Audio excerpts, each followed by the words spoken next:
Hi everyone, it's Mel Kerr here. As many of you probably know, I write for Desktop Magazine here in Australia every month with articles about photography and also photography post-production. And I try as hard as I can to remember to put them up here in my journal here at Redbubble.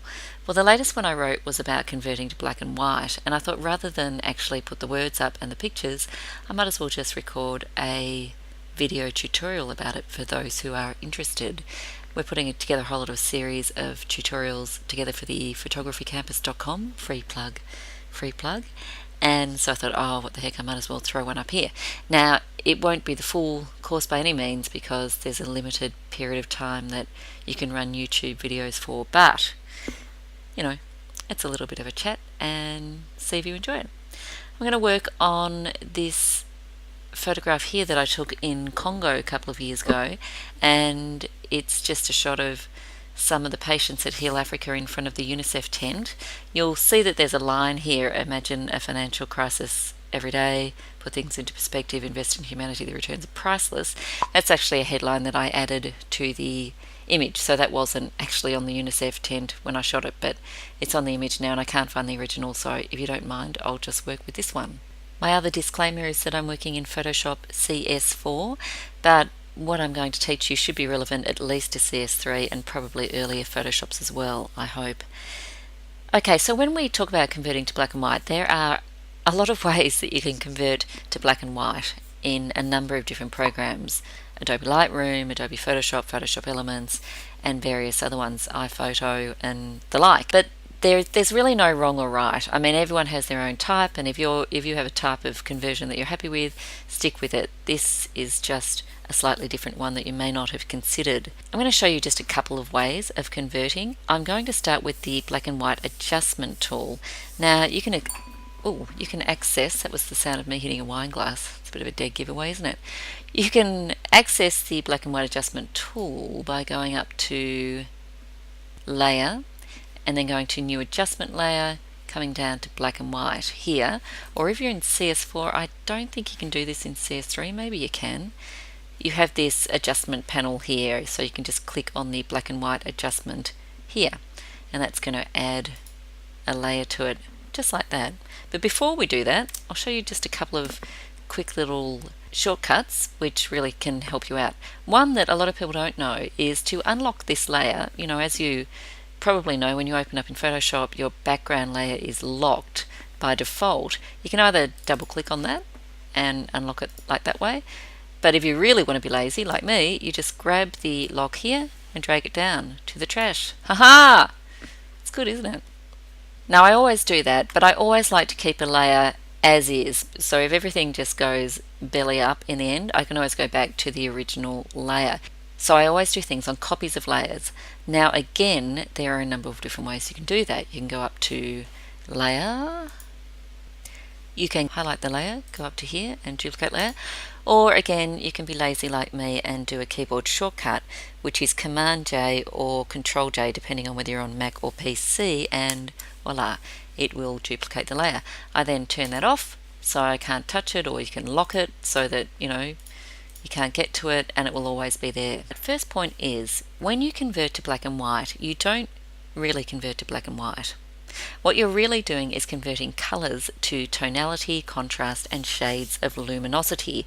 Luminosity meaning light. So black and white is in fact not just black and white, it's many, many, many shades of grey.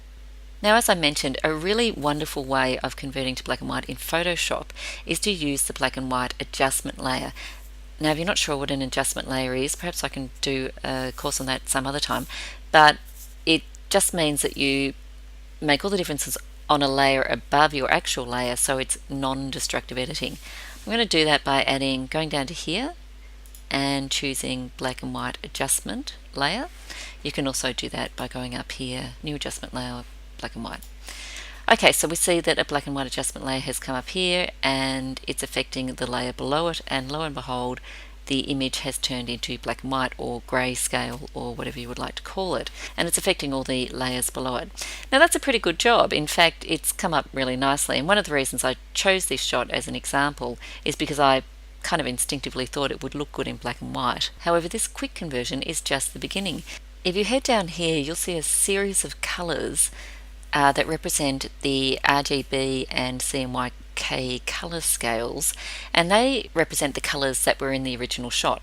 So where there was red, you can control the reds, where there was yellow and green and so on. And what I mean by that is, well, let's look at the original shot by turning off the eye icon. We'll see that there's a little bit of, well, there's quite a lot of blue, okay, in the UNICEF logo and this lady's skirt and this bucket and so on. So let's look at what happens. We'll turn the adjustment layer on again. When we move the blue slider, that starts to move the areas in the shot where blue is. So you can actually lift up the colours here or make them darker or whatever. Probably make them a little bit darker to provide contrast and provide a bit more depth over here. Red is always something that's in a shot, usually, certainly with Caucasians, there's a lot of red in our skin, and quite often with people with dark complexions as well. There's an overall red happening here. As you can see, I'm going to make that a little bit darker. And yellows, there's almost always yellow in a shot too. That actually, by lifting the yellow, it's going to actually make the contrast better. So you can have a lot of fun with that, which is good. But wait, there's more. Honest. Those wacky folks of Photoshop have given you an even more intuitive way to change the tones and luminosity. Remember, it's the light of the real colours that lie beneath the image. In CS4 at least, you'll see this little guy here, this little hand that looks like it's giving you a rude sign, but it's not giving you a rude sign. It's actually giving you a hands-on tool to change the luminosity of the shot. I'll show you what I mean. You click on it, oops, and highlight it, and then your cursor will turn into an eyedropper tool. Come over here to, part of the shot that you might want to change. Click down and look, it becomes the hand again, and then it works out what is underneath that hand, and what's underneath that hand is cyan. Watch this. Click it and the cyan highlights. So I start to move that and the cyan thing will move up and down and change the colours, which is quite cool, I reckon. It helps you if you can't remember exactly what the colour was. So let's go to this colour and click on it, and it's telling us that it's yellow. Of course, that's right, because it's actually brown, which has a lot of yellow in it. So look, we're going to move that up and down. Now it will do a global adjustment. It's going to change all the yellow in the shot, but it's actually quite a nifty little thing and can give you hours, tragically, of endless entertainment. Oh, and there's this thing too, which is a tint thing. If you click that, that's going to put in like this default sepia ye olde type tint, but you can change that too by double clicking on that and doing stuff like this. Whoa. Endless fun. And you also get these default filters as well. I mean, seriously, could it be any easier? But it's just too easy for us and we want to make it harder, so let's do that. I'm going to go back to, I don't know where I was, I think. Open, just like that. Okay, so let's do our little trick here of duplicating the layer with Command J, Control J on a PC.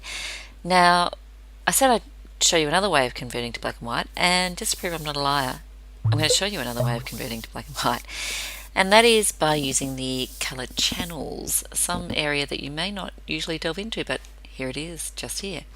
Now, just to confuse you even further, I'm just going to explain to you that color files, as we know, for a digital file usually in a camera are shot in RGB, and that means that there's a red channel, a blue channel and a green channel, but those channels are actually made up of grayscale images. Confused? Yeah.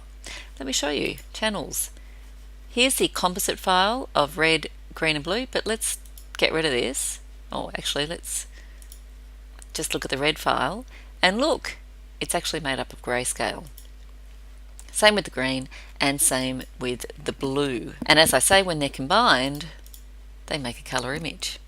So what's the point of knowing all this? Well, looking at the channels helps us work out which colours in our image contain the tonality, the contrast and the brightness, which are the good guys, and which channels in the image contain the artifacts and noise, which are the not so good guys. In other words, which channels contain the information we want to keep and which channels contain the information we want to get rid of.